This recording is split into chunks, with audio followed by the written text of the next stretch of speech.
ಜೀವ, ಏನಿವತ್ತು ಇಷ್ಟೊತ್ತಾದ್ರೂ ಇನ್ನೂ ರೆಡಿ ಆಗಿಲ್ಲ? ಆಫೀಸ್ ಹೋಗಲ್ವಾ? ಇಲ್ಲ ರಚ್ಚು, ಆಫೀಸ್ ಹೋಗೋದಕ್ಕೆ ಯಾಕೋ ಮೂಡಿಲ್ಲ. ನಾನು ಮಾಧುರಿ ವಿಷಯನ ಕೆದಕ್ಬಾರ್ದಿತ್ತೇನೋ.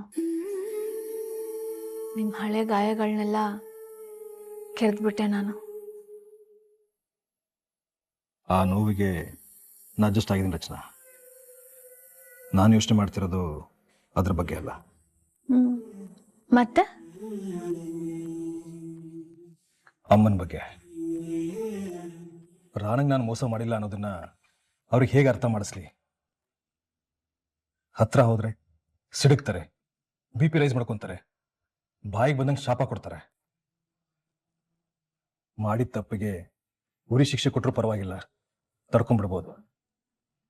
ಆದರೆ ಮಾಡ್ದಿರೋ ತಪ್ಪಿಗೆ ಶಿಕ್ಷೆ ಅನುಭವಿಸೋದಿದೆಯಲ್ಲ, ಅದು ನರಕ. ಎಲ್ಲ ಇಷ್ಟರಲ್ಲೇ ಸರಿ ಹೋಗುತ್ತೆ ಜೀವ. ಹೇಗೆ ಸರಿ ಹೋಗುತ್ತೆ? ಅವ್ರಿಗೆ ನಿಮ್ಮ ಬಗ್ಗೆ ಸತ್ಯ ಗೊತ್ತಾಗಿದ್ದ ದಿನ ಎಲ್ಲ ಸರಿ ಹೋಗುತ್ತೆ. ಅವ್ರು ಕೇಳಿಸ್ಕೊಳ್ಳಲ್ಲ, ಒಂದ್ ವೇಳೆ ಹೇಳಿದ್ರು ನಂಬ್ತಾರ? ಅದನ್ನ ನಾನು ನೋಡ್ಕೋತೀನಿ.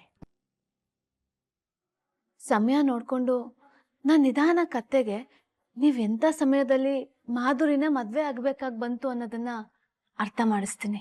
ಯಾರು ನೀನು ಅಂತ ಎಲ್ರ ಮುಂದೆ ನಿನಗೆ ಅವಮಾನ ಮಾಡಿದ್ರು. ಹಾಗಿರುವಾಗ ಯಾವ ಧೈರ್ಯದ ಮೇಲೆ ಇಷ್ಟು ದೊಡ್ಡ ಸಂಕಲ್ಪ ಮಾಡ್ಕೊಂತ ಇದೀಯ ನೀನು? ನನಗೆ ಅದಿಷ್ಟ ಇದಿಷ್ಟ ಅಂತ ಪಟ್ಟಿ ಕೊಟ್ಟವರು ಒಂದ್ ಸ್ವಲ್ಪ ಹೊತ್ತಿಗೆ ವಿಚಿತ್ರವಾಗಿ ಆಡ್ತಾರೆ ಅಂದ್ರೆ ನನ್ಗೆ ಯಾಕೋ ನಂಬಕ್ ಆಗ್ತಿಲ್ಲ ಜೀವ. ನಾನು ನಿಮಗ್ ಪದೇ ಪದೇ ಹೇಳ್ತಿದ್ದೀನಲ್ವಾ, ಅವ್ರು ಯಾರಿಗೂ ಹೆದರ್ಕೋತಾ ಇದ್ದಾರೆ ಅಂತ. ನನ್ಗೆ ಅವ್ರ ಮೇಲೆ ಅನುಮಾನ. ಇಲ್ಲದ ಮೀನಿಗೆ ಗಾಳ ಹಾಕ್ತಿದೀವ ಅಂತ? ಇಲ್ಲ ಜೀವ, ನಾವು ಗಾಳ ಹಾಕ್ತಾ ಇರೋದು ಮೀನ್ಗಲ್ಲ, ತಿಮಿಂಗ್ಲಕ್ಕೆ. ಇಷ್ಟರಲ್ಲೇ ಸಿಕ್ಕಾಕೊಳುತ್ತೆ ಅದು. ನನಗೆ 100% ನಂಬಿಕೆ ಇದೆ. ಅತ್ತೆ ನನ್ನ ಹತ್ರ ಮತ್ತೆ ಪಾಸಿಟಿವ್ ಆಗಿ ರಿಯಾಕ್ಟ್ ಮಾಡ್ತಾರೆ. ನೆನ್ನೆ ಕೇಳೋದು ಮರ್ತೋದೆ, ನಿಮ್ ಜಾತಕ ಸರಿ ಇಲ್ಲ ಅಂತ ಹೇಳಿ ನಿಮ್ಮನ್ನ ಮತ್ತೆ ಅಮ್ಮನ್ನ ದೂರ ಮಾಡಿದವ್ರು ಯಾರು?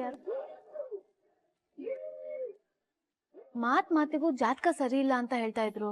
ಅವ್ರು ಹೇಳಿದ್ದೆ ಕರೆಕ್ಟು ಅಂತ ಅತ್ತೆ ನಿಮ್ಗೆ ಯಾವಾಗ್ಲೂ ಬೈತಿದ್ರು ಅಂತ ಹೇಳ್ತಿದ್ರಿ. ಅವರು ಯಾರು? ಗೊತ್ತಿಲ್ಲ, ಅವೆಲ್ಲ ಹಳೆ ಕಥೆಗಳು. ಈ ಹಳೆ ಕತೆನ ಮತ್ತೆ ನಾವು ಕೆತ್ಕಿದ್ವಿ ಅಂದ್ರೆ ಅತ್ತೆ ಮನ್ಸನ್ನ ಕೆಡ್ಸ್ತವ್ರು ಯಾರು ಅನ್ನೋದು ನಮಗ್ ಗೊತ್ತಾಗುತ್ತೆ. ಈ ಮನೆಗೆ ಸಮಸ್ಯೆ ಕೊಡ್ತಿರೋರು ಯಾರು ಅನ್ನೋದು ಗೊತ್ತಾಗುತ್ತೆ. ತಿಳ್ಕೊಳ್ಳೋದು ಹೇಗೆ? ಆ ದೇವ್ರು ಏನೋ ಒಂದ್ ದಾರಿ ತೋರಿಸ್ತಾನೆ. ಹೇಗೋ ಇವತ್ ನೀವು ಆಫೀಸ್ ಹೋಗ್ತಿಲ್ಲ, ಆರಾಮಾಗಿ ರಿಲ್ಯಾಕ್ಸ್ ಮಾಡಿ. ಈ ಮನೇಲಿ ನಾವು ಕ್ಲೀನ್ ಮಾಡ್ಬೇಕಾಗಿರೋ ಕಸ ತುಂಬಾ ಇದೆ.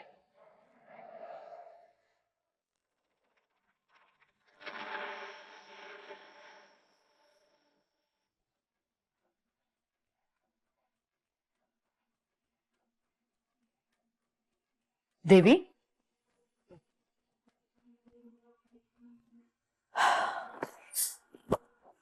ದೇವಿ, ನೀನೊಂದು ವಿಷಯ ಅಬ್ಸರ್ವ್ ಮಾಡ್ದ? ಏನಮ್ಮ? ನೆನ್ನೆ ನೀನು ಆ ಪದ್ಮಜನ ಬಳಸ್ಕೊಂಡು ಸಂಜೀವನ್ಗೂ ರಚನನ್ಗೂ ಅವಮಾನ ಮಾಡಿದ್ಯಲ್ಲ, ಅದಾದ ಅವರಿಬ್ರು ಹೊರಗಡೆ ಹೋಗಿದ್ರು. ವಾಪಸ್ ಬಂದಾಗ್ಲಿಂದ ಇಬ್ರು ಒಂಥರ ಡಲ್ ಆಗಿದ್ದಾರೆ. ಆ ಸಂಜೀವನ್ ಮುಖದಲ್ಲಂತೂ ಕಳೆನೇ ಇಲ್ಲ ಕಣೆ.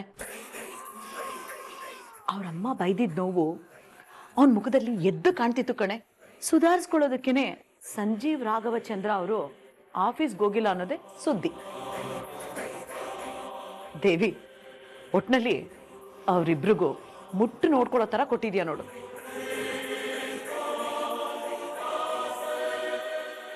ಅಮ್ಮ, ಇನ್ನೊಂದ್ ರೌಂಡ್ ರುಬ್ಬಣ್ಣ. ದೊಡ್ಡಮ್ಮ ನಕ್ರ ಮಾಡಿದಾಗ ಹೇಗೆ ಅವ್ರಿಗೆ ಡಬಲ್ ಡೋಸ್ ಇಂಜೆಕ್ಷನ್ ಕೊಡ್ತಿದ್ವೋ ಹಾಗೆ ಅವನ್ ನೋವ್ನ ಡಬಲ್ ಮಾಡ್ಬೇಕು ನಾವು. ಅಂದ್ರೆ ಕೃಷ್ಣಂಗೊಂದ್ ಗತಿ ಕಾಣಿಸ್ಬೇಕು. ಏ ದೇವಿ, ಏನೇ ಹೇಳ್ತಿದ್ಯಾ ನೀನು? ಆ ಕೃಷ್ಣ ಇದ್ದಾಳಲ್ಲ, ಅವಳು ಸಂಜೀವನ್ ಪ್ರಪಂಚ. ಆ ಪ್ರಪಂಚನ ಶೇಕ್ ಮಾಡ್ಬಿಡೋಣ. ನನ್ ಜೀವನಾನೇ ಹೊರಟೋಯ್ತು ಅಂತ ಸಂಜೀವ ಎದೆ ಬಿರ್ದು ಹತ್ತಿದ್ದು ಆ ಮಾಧುರಿ ಸತ್ತಾಗ್ಲೆ. ಅಲ್ಲಿಗೆ ಅವನ ಕತೆ ಮುಗ್ದೋಯ್ತು ಅಂತ ಅನ್ಕೊಂಡೆ. ಅಷ್ಟ್ರಲ್ಲಿ ಕೃಷ್ಣ ಅವನ್ನ ಕಾಪಾಡ್ಬಿಟ್ಲು. ಅವನ್ ಬದುಕಿಗೆ ಒಂದ್ ಭರವಸೆ ಕೊಟ್ಬಿಟ್ಲು. ಆ ಭರವಸೆನ ನಾವೀಗ ನಡಗಿಸ್ಬೇಕು. ಇಲ್ಲಿದ್ರೆ ಅವನ್ ಮಗಳು ಸೇಫ್ ಅಲ್ಲ ಅನ್ನೋದು ಅವನಿಗೆ ಮನದಟ್ಟು ಮಾಡ್ಬೇಕು. ಹೇಗೆ? ಈ ಮನೆ ಬಗ್ಗೆ ಅವ್ರಿಗೊಂದು ಭಯ ಹುಟ್ಟಿಸ್ಬೇಕು.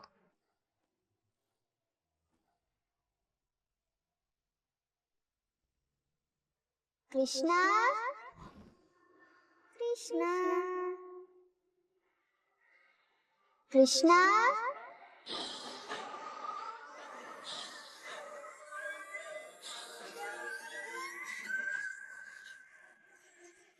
ಕೃಷ್ಣ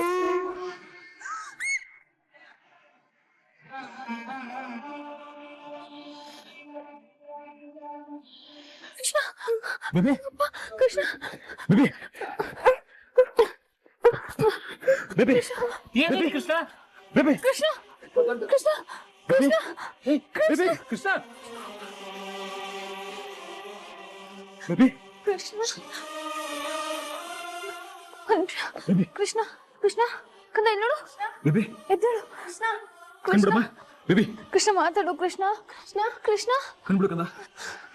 ಕೃಷ್ಣ ಕೃಷ್ಣ ಕಂದ ಎದ್ದೇಳಮ್ಮ. ಕೃಷ್ಣ ಕೃಷ್ಣ ಬೇಬಿ ಅಮ್ಮ, ನಾನು ಡಾಕ್ಟರ್ಗೆ ಫೋನ್ ಮಾಡಿ ಬರಕ್ ಹೇಳ. ದೇವಿ, ಕಾರಲ್ಲಿ ಗಾಳಿ ಆಡದೆ ಇವಳಿಗೆ ಹೀಗಾಗಿದೆ ಅನ್ಸುತ್ತೆ. ಒಂದ್ 2 ನಿಮಿಷ ಇರಮ್ಮ, ನೋಡೋಣ. ಕಂದ ಕಂದ ಕಂದ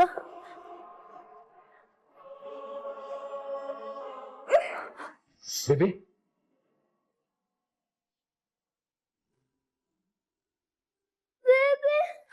ಕಂದಮ್ಮ ಬೇಬಿ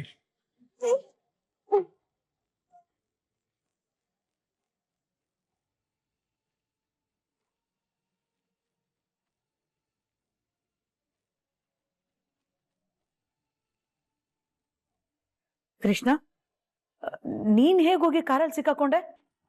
ಅಲ್ಲ, ಸಾಮಾನ್ಯವಾಗಿ ಕಾರು ಲಾಕ್ ಆಗಿರುತ್ತಲ್ವಾ, ನೀನ್ ಹೇಗ್ ಒಳಗಡೆ ಹೋದೆ? ನಾನು ಹೋದಾಗ ಕಾರು ಓಪನ್ ಆಗೇ ಇತ್ತು.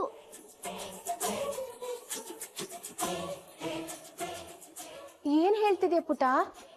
ನೀನ್ ಹೋದಾಗ ಕಾರ್ ಡೋರ್ ಓಪನ್ ಇತ್ತಾ? ಹೌದು. ಬಹುಶಃ ಸರಿಯಾಗಿ ಕಾರ್ ಡೋರ್ ಲಾಕ್ ಮಾಡಿರ್ಲಿಲ್ಲ ಅನ್ಸತ್ತೆ. ಇವಳು ಹೋಗಿ ಒಳಗಡೆ ಕೂತಿದ ತಕ್ಷಣ ಆಟೋಮೆಟಿಕ್ ಲಾಕ್ ಆಗಿರಬಹುದು. ಕೃಷ್ಣ, ನೀನ್ ಹೋಗಿ ಡೋರ್ ಕ್ಲೋಸ್ ಮಾಡ್ದ? ಹ್ಞೂ ಅಜ್ಜಿ. ನೋಡಿದ್ರಾ, ಅದೇ ಆಗಿರೋದು. ಕಂದ ನೀನ್ ಯಾಕೆ ಕಾರಲ್ಲಿ ಕೂರಕ್ ಹೋದೆ? ಆಟಾಡಕ್ ಹೋಗಿದ್ದಾಳೆ, ಕಾರ್ ಲಾಕ್ ಆಗಿದೆ ಅಷ್ಟೇ ಅಲ್ವೇ ಕಂದ? ಹಾ, ಅಷ್ಟೇ ಆಗಿರೋದು, ಬೇರೆ ಏನಾಗಿರಲ್ಲ. ಕೃಷ್ಣ, ನೀನ್ ರೆಸ್ಟ್ ಮಾಡು, ಬನ್ನಿ ನಾವೆಲ್ಲ ಹೋಗೋಣ.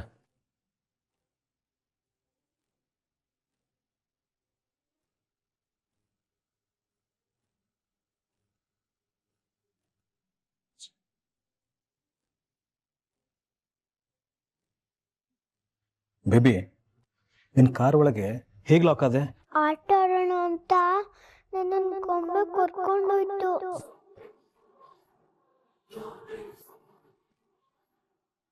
ಗೊಂಬೆನಾ? ಹೌದಮ್ಮ.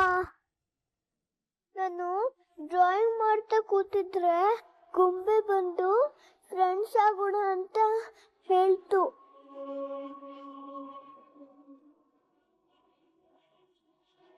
ಕೃಷ್ಣ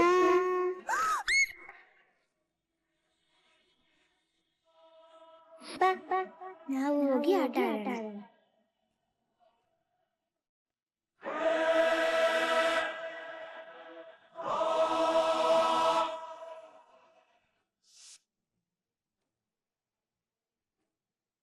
ಅಲ್ಲ ಬೇಬಿ, ಆ ಬೊಂಬೆ ಬಂದ್ರೆ ನಮಗೆ ಇನ್ಫಾರ್ಮ್ ಮಾಡ್ಬೇಕು ಅಂತ ಹೇಳಿದಿರ್ತಾನೆ ನಿನಗೆ.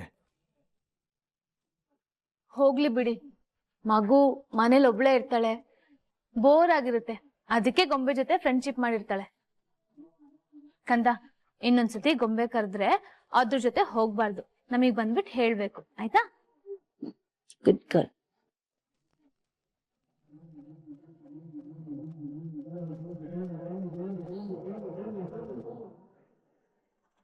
ದೇವಿ, ಈಗ ನಾವು ಅವ್ರಿಗೆ ಕೊಟ್ಟೇಟು ತಾಕ್ತು ಅನ್ಕೋತೀಯ? ಮಗು ಕಾಣ್ದೆ 1 ನಿಮಿಷ ಹೇಗೆ ಒದ್ದಾಡಿದ್ರು ಅಂತ ನೀನೇ ನೋಡ್ದಲ್ಲಮ್ಮ. ಎಸ್ಪೆಷಲಿ ಕೃಷ್ಣ ಪ್ರಜ್ಞೆ ತಪ್ಪಿದಾಗ ಆ ಸಂಜೀವನ್ ರಿಯಾಕ್ಷನ್ ನೋಡ್ದ ನೀನು? ಪ್ರಾಣ ಹೋದಂಗೆ ಆಡ್ತಾ ಇದ್ದ ಅವನು. ಆ ಕೃಷ್ಣನ ಟಾರ್ಗೆಟ್ ಮಾಡೋದ್ರಿಂದ ನಮಗಾಗೋ ಲಾಭ ಏನು? ಅವ್ರ ಅಟೆನ್ಷನ್ನ ಬೇರೆ ಕಡೆ ಸರ್. ಅಂದ್ರೆ ಅಮ್ಮ, ನೀನ್ ಗಮನಿಸಿದ್ಯಾ ಇತ್ತೀಚೆಗೆ ಸಂಜೀವ ಮತ್ತೆ ರಚನಾ ದೊಡಮನ್ ಬಗ್ಗೆ ತುಂಬಾ ಅಕ್ರೆ ತೋರಿಸ್ತಾ ಇದ್ದಾರೆ. ಅವ್ರನ್ನ ಹೇಗಾದ್ರೂ ಮಾಡಿ ಆ ರೂಮಿಂದ ಹೊರ ಜಗತ್ತು ಕರ್ಕೊಂಡ್ ಬರೋದಕ್ಕೆ ಸಿಕ್ಕಾಪಟ್ಟೆ ಪ್ರಯತ್ನ ಮಾಡ್ತಿದ್ದಾರೆ. ಅವತ್ ರಾತ್ರಿ ದೊಡಮ್ಮ ಕಿರ್ಚ್ಕೊಂಡ್ರು ಅಂತ ಮಾಡಿದ ನಾಟಕ, ಆಮೇಲೆ ಜನ್ಮಾಷ್ಟಮಿಗೆ ದೊಡಮ್ಮನೇ ಪೂಜೆ ಮಾಡ್ಬೇಕು ಅಂತ ಹಠ ಮಾಡಿದ್ರಲ್ಲ, ಇದೆಲ್ಲ ಏನ್ ತೋರಿಸುತ್ತೆ ಹೇಳು? ನಮಗೆ ದೊಡಮನ್ ಮೇಲಿರೋ ಕಂಟ್ರೋಲ್ನ ಮುರಿಬೇಕು ಅನ್ನೋದು. ಅದಕ್ಕೆ ಅವ್ರನ್ನ ಬ್ಯುಸಿಯಾಗಿಟ್ಟಿರ್ಬೇಕು. ದೊಡಮನ್ ಬಗ್ಗೆ 1 ಕ್ಷಣನೂ ಯೋಚನೆ ಮಾಡಬಾರ್ದು ಅಂತಾನೆ ಗೊಂಬೆನ್ ಬಿಟ್ಟು ಕೃಷ್ಣನ ಟಾರ್ಗೆಟ್ ಮಾಡಿದ್ದು. ಪ್ಲಾನ್ ಏನೋ ತುಂಬಾ ಚೆನ್ನಾಗಿದೆ ದೇವಿ, ಆದ್ರೆ ಈ ಪ್ಲಾನಿಂದ ಕೃಷ್ಣನ್ಗೇನಾದ್ರೂ ಹೆಚ್ಚು ಕಡಿಮೆ ಆದ್ರೆ ಆಸ್ತಿ ಎಲ್ಲ ಟ್ರಸ್ಟಿಗೆ ಸೇರುತ್ತೆ, ಹುಷಾರು. ಅಮ್ಮ, ಕೃಷ್ಣಂಗೆ ಯಾವ ಹೆಚ್ಚು ಕಮ್ಮಿನೂ ಆಗಲ್ಲ. ಕೃಷ್ಣನ್ ನೋಡಿ ಸಂಜೀವಂಗೂ ರಚನಂಗೂ ಹೆಚ್ಚು ಕಮ್ಮಿ ಆಗೋ ಥರ ಮಾಡ್ತೀನಿ. ಅವ್ರು ಈ ಮನೇಲಿ ಬದುಕೋ ಪ್ರತಿ ಒಂದು ಕ್ಷಣನೂ ಭಯ ಪಟ್ಕೊಂಡು ಬದುಕೋ ಥರ ಮಾಡ್ತೀನಿ.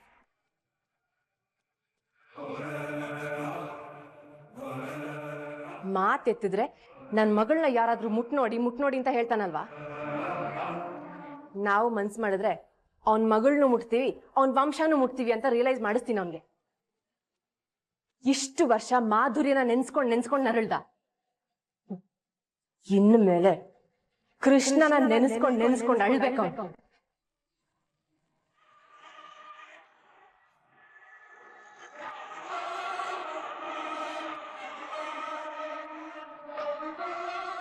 ಅಪ್ಪ ಹೇಗ್ ಕೊನೆಗಾಲದಲ್ಲಿ ನಮ್ಮಿಬ್ಬರನ್ನ ನೆನ್ಸ್ಕೊಂಡ್ ಹತ್ರ ಅದೇ ತರ ಅವನು ಅಳ್ಬೇಕು.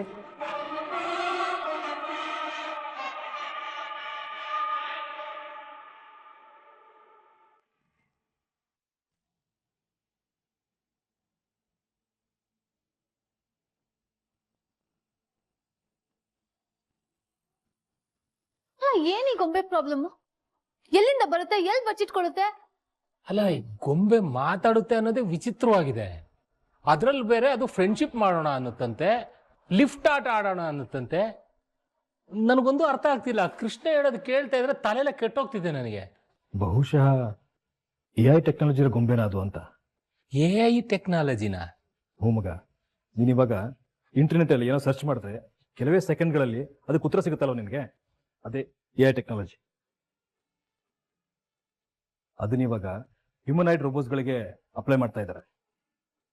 ಅದು ಮನುಷ್ಯರ ಥರನೇ ಇಂಟ್ರಾಕ್ಟ್ ಮಾಡುತ್ತೆ. ಅಂತ ಲೇಟೆಸ್ಟ್ ಟೆಕ್ನಾಲಜಿ ಇರೋ ಗೊಂಬೆನ ನಮ್ಮ ಮನೆಗೆ ತಗೊಂಡ್ ಬಂದವ್ರು ಯಾರು?